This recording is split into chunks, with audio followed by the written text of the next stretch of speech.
জুলাই সনদ অনুযায়ী বর্তমান অন্তর্বর্তী সরকারের তত্ত্বাবধায়ক সরকার হবার সুযোগ নেই। এ বিষয়ে কেউ বলে থাকলে তাদের কোনো দুরভিসন্ধি থাকতে পারে বলে মন্তব্য করেছেন জাতীয় নাগরিক পার্টি এনসিপির আহ্বায়ক নাহিদ ইসলাম।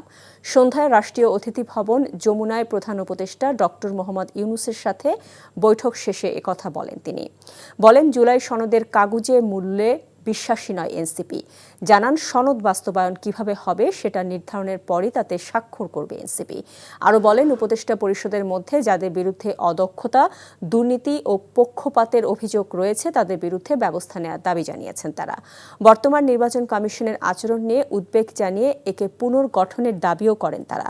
এছাড়া গুমের অভিযোগে অভিযুক্ত সেনা সদস্যদের ট্রাইব্যুনালে হাজির করায় স্বাগত জানান নাহিদ ইসলাম।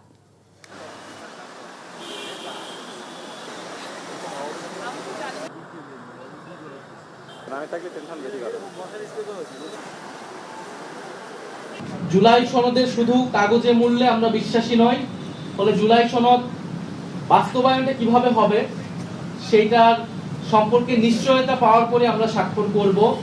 সেক্ষেত্রে জুলাই সনদ আমরা একটি সাংবিধানিক আদেশের কথা বলছি, যে আদেশটা ডক্টর মোহাম্মদ ইউনূস প্রধান হিসেবে উনি জারি করবেন।